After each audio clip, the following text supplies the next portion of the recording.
no good can come from the sentence. There is nothing good that can come after this first half. As a lawyer for Richard Nixon, Antonin Scalia once said, whatever comes next is guaranteed to be absolute batshit insane and horrible for the people. So, what is this? This is the Republicanomicon. Dun dun dun. Very scary music. Very frightening horror book that we're reading. This is a horror science fiction book about an alternate reality where Republicans are right and Ronald Reagan is a genius who saved our world and saved our economy, and Joe Biden is a communist fascist. You can't be both, but this is a fictional book, so you can say so. It's fine. It's fiction. You can say whatever you want. Vampires might burst into flames in the sun, or they might sparkle. They're imaginary. You can do whatever you want with them. So, in this imaginary fictional book that we are reading, Joe Biden is a communist fascist. Okay, so we are on Chapter 8, The Media. Now, these are media agencies. This isn't like describing CNN or Fox News or what they want to do with these things. This is describing the government agencies that report things. Most of this is not important, and even I've never heard of a lot of these things. The mission of the United States Agency for Global Media is to inform, engage, and connect people around the world in support of freedom and democracy. However, this mission statement does not reflect the current work of the agency. The mission is noble, but the execution is lacking. To fill its mission, USAGM should also aim to represent the truth about America and American policy, not parrot America's adversaries' propaganda and talking points. This guy, Namdar, I don't know who that is. Never heard of him. But he doesn't like truth and facts. When truth and facts come out, it makes Republicans look bad. So he would like them to stop doing that. He calls it parroting America's adversaries' propaganda and talking points. Talking shit about Trump, according to this guy, is parroting America's adversaries' propaganda and talking points. You know, you gotta always be nice to him. You gotta always be nice to the Republicans and the conservatives, or else you are a propagandist, according to these people. A lot of these are things that I didn't even know existed. The Voice of America, the Office of Cuba Broadcasting, I didn't know that existed. Middle East Broadcasting Network, all these things. They really just want them to push Republican ideas. And if they're not pushing Republican ideas, then they're commie, Marxist, fascist who need to be done away with. So we're going to speed over all this stuff to get to the juicy bits. A journalistic firewall. The amorphous interpretation of a firewall shifts depending on which administration is in office and who is asking questions. Although a firewall should ensure journalistic independence, it has been used without formal regulation for decades in order to assure legitimate oversight of everything from promoting adversaries' propaganda to ignoring journalistic safety. When he says adversaries' propaganda, I think he just means anything liberal. Often the firewall is touted when journalists are either promoting anti-American propaganda that parrots the adversarial regime, talking points, or promoting politically based, biased viewpoints in opposition of the VOA charter. Listen, my man, listen. All viewpoints are biased. All viewpoints are politically biased. All of them. All of them. All of them. All viewpoints are politically biased. All of them. There's no way you can't have a non-politically biased viewpoints. All things are political. All the things, everything, all the time, everywhere, political. But he is a conservative Republican, so he doesn't think that his ideas are political. Again and again and again and again, I keep noticing this. It's only political if a Republican disagrees with it. This is the world they operate under. This is the brain that they use. We're digging into the Republican brain right now is what we're doing. Republican brain surgery. That's what we're doing. Personnel, this just describes who should be in charge of it and stuff like that. Conclusion. The USAGM is a story of lost opportunity both to help restore the world's confidence in the promise of and ideals of America and to set a high mark for journalistic integrity and unbiased reporting. These two areas have suffered severely under 2 decades of mismanagement and lack of oversight.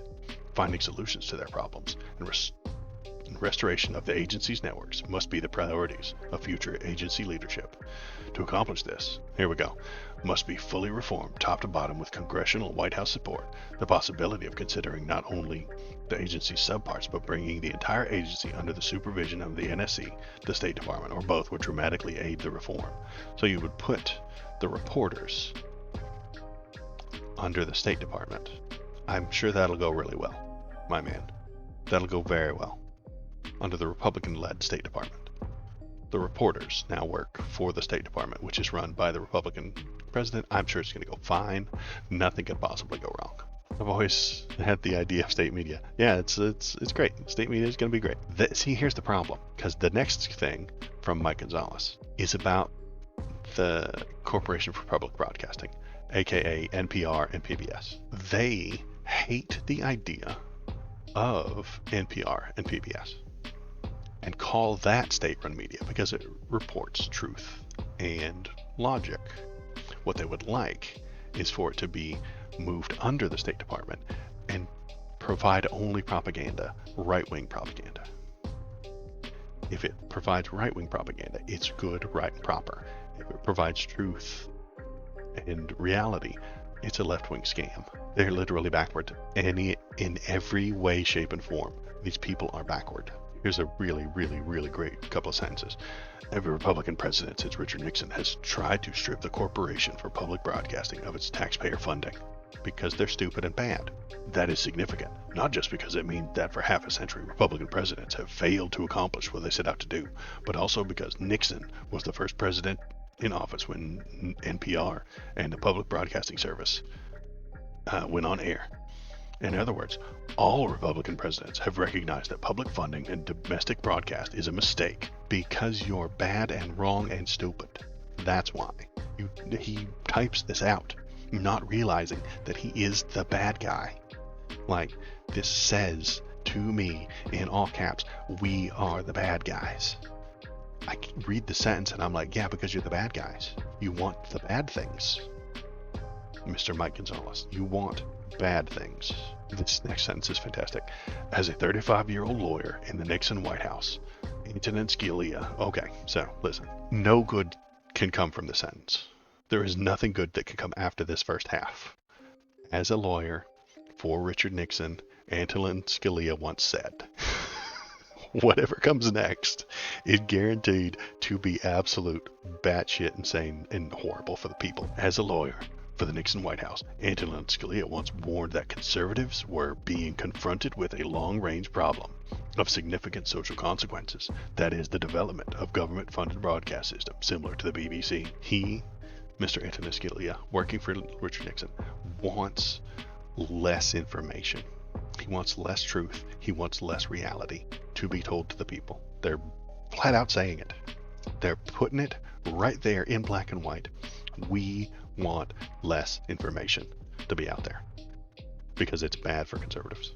We want less information because it's bad for conservatives. They're just drawing it out. If you go looking for these things, you'll find it. All of which means that the next conservative president must finally get this done and do it despite opposition from congressional members of his own party if necessary. To stop funding is a good policy and good politics. The reason is simple.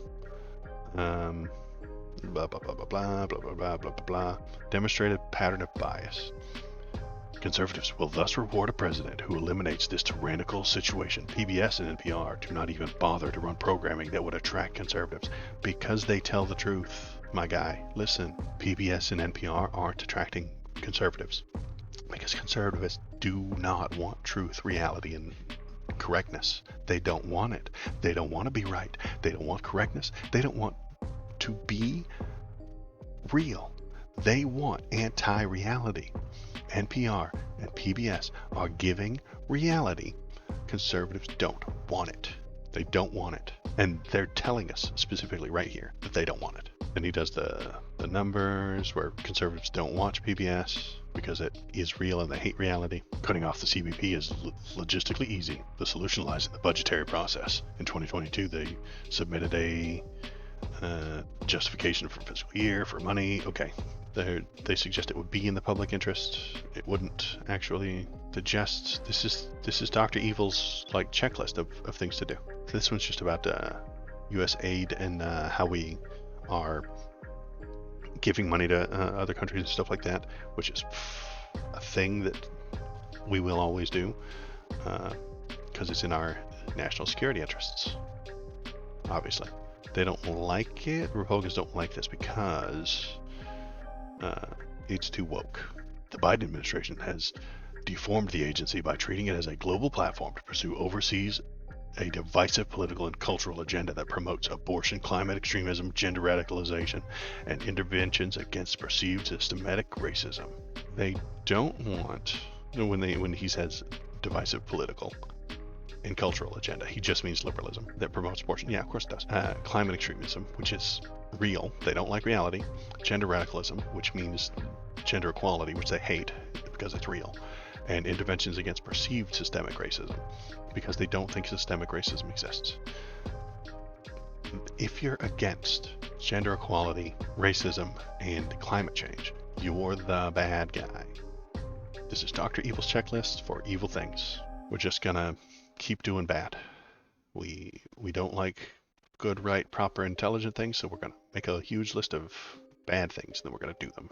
I can't imagine why somebody would read this and be like, yeah, we love it. Countering China's development challenge. Through its trillion-dollar Belt and Road Initiative, the People's Republic of China has directed billions of dollars in loans and investments to advance its geostrategic objective of displacing the United States as a premier global power.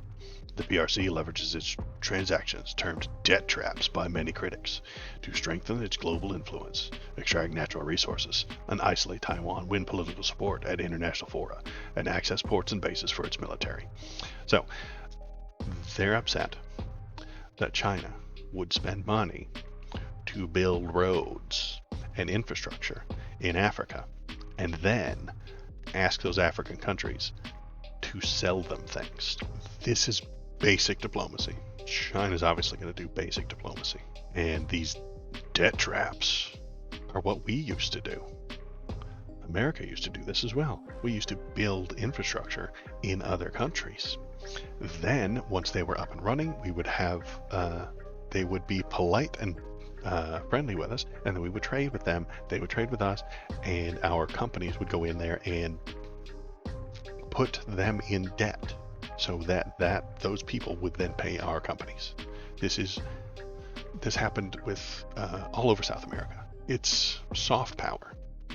They get something out of it. They get a working country. They get infrastructure. They get cars. They get roads, bridges, schools built. And in return, their natural resources and their work and their efforts and their labor go towards enriching American companies. That is the debt trap that America has been using forever. China is now using that same model because we taught them how. And the Republicans are against this because they hate China. And I really don't want to think of it. It is true that that's what they're doing. And if they're doing it because we're not, then maybe we should have. Maybe America could have done that. If it's good for us and it's good for them, then maybe we should do that. Let's be not quite predatory about it. Let's tell them ahead of time what we're doing and how we're helping them and how they're going to help us in the future. And that can be done. But we didn't. So somebody else did. If there's moves to be made on the global chessboard and we're not making them, someone else will. I don't know why you're upset about that. I don't know why you're claiming that that is some nightmare scenario when it's blatant and obvious that that's what they're going to do. World Bank stuff, yeah, obviously that's what they're going to do. Blah, blah, blah, blah, blah. Oh no, climate change. Oh no, that's not real according to this book. President Biden issued executive orders to put climate crisis at the center of the U.S. foreign policy and national security, and mitigate the devastating inequalities that intersect with gender, race, ethnicity, and economic security. Climate Agency and redirected its private sector engagement strategy, teaming up with America's corporate sector to wean countries off foreign aid through private investment and trade, to support administration global policy and transition from fossil fuels to renewable energy. Oh my God. No, not renewable energy. How is poor Exxon gonna make billions of dollars? Won't someone please think about Exxon? Diversity, equity, and inclusion agenda. Oh no. The DEI committees, we hate them. They created an agency-wide dashboard and DEI scorecard for all bureaus, offices, and missions to track staff compliance with the administration DEI directives. The chief DEI officer oversees the DEI infrastructure and sits in the administration's office.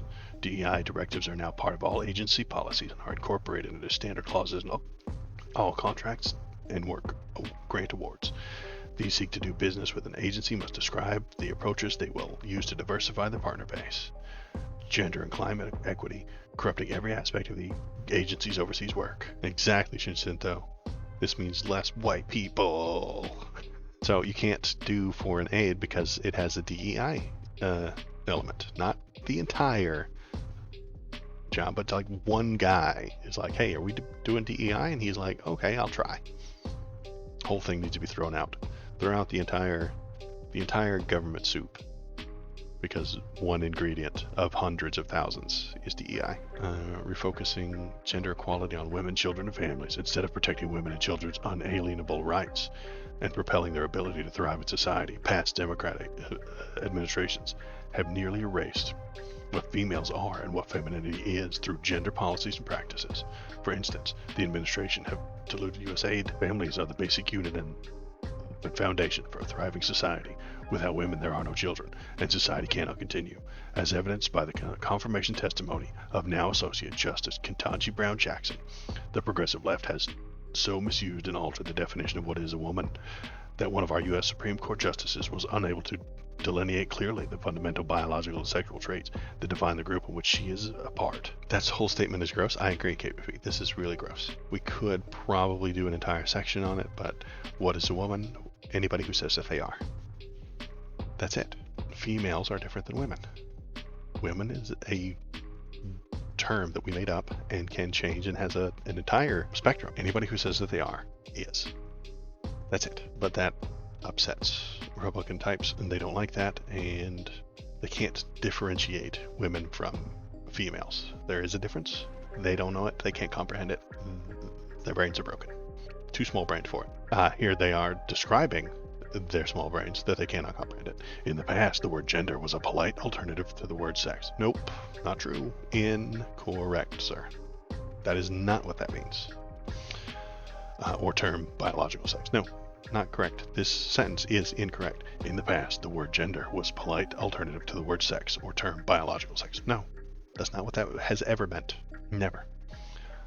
The left has commandeered the term gender, which used to mean either male or female. Nope, not correct. To include a spectrum of others who are seeking to alter biological or societal sexual norms.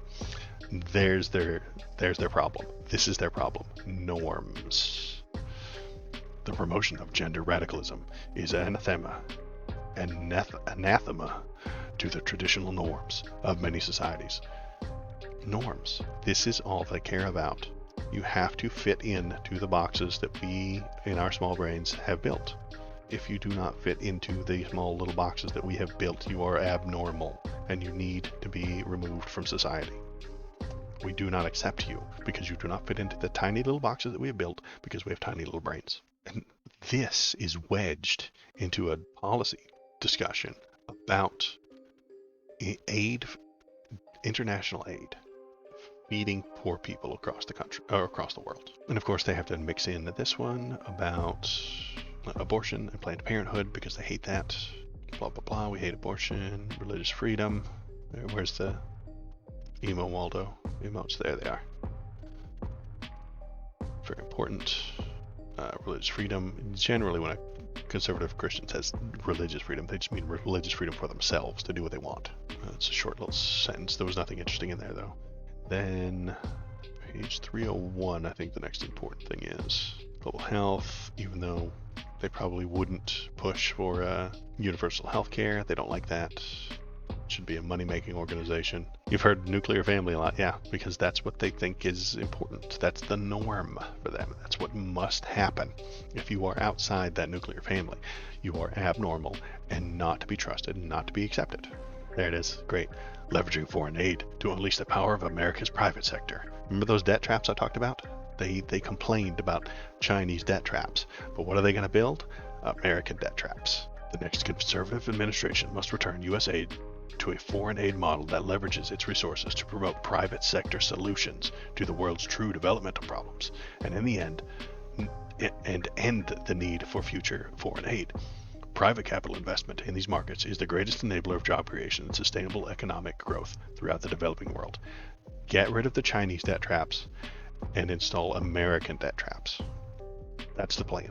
That's the actual, literal Republican plan. It's right here. They're telling us. This is just describing which areas need the thing. Conclusion. The next conservative administration will have a unique opportunity to realign U.S. foreign assistance with American national interests and the principles of good governance, and to more accurately reflect the U.S. taxpayers' unmatched charitable desire to help those in need. Nope. Charitable desire to help those in need. Oh, you mean the companies are going to do it for free? No. Those companies are going to do it for profit. It can build on a strong baseline of conservative reforms undertaken by the Trump administration to counter the communist China strategy of world domination. Don't want communist China to be world dominant, but we should. I agree that we need to work with them, but they're not communists. Get over it. However, this will require the bold steps that are taken on day one to undo the gross misuse of foreign aid by the current administration to promote radical ideology and is politically divisive at home and harms our global standing. Politically divisive at home. That means Republicans don't like it. That's what it means. Politically divisive at home means Republicans don't like the thing. We don't like it. This is just general welfare on page 315. So that is where we will leave off today. That is, I haven't read this one yet, but I think it should be pretty good. So general welfare will be Department of Agriculture and the Department of Education. That's the one I really want to get to. So we might do that next week. I'll read over this general welfare, take some notes, and then we'll look at that and the Department of Education next week that they really, really, really hate. Republicans hate that one. They hate that Department of Education. They hate it. They hate it a lot because it provides facts, education, and intelligence to children, and they do not want that. You can't run a Republican government if your population is educated. It won't work. Oh, hi. Thanks for sticking around to the end of the video. If you liked what you saw, hit the like button, press the subscribe button. If you want to tell me how right I am, feel free to leave a comment. If you want to tell me how wrong I am, leave a comment too. That's good. This is just kind of a hobby for me, so I appreciate you coming by, giving it a watch, and pressing the YouTube buttons. Thanks.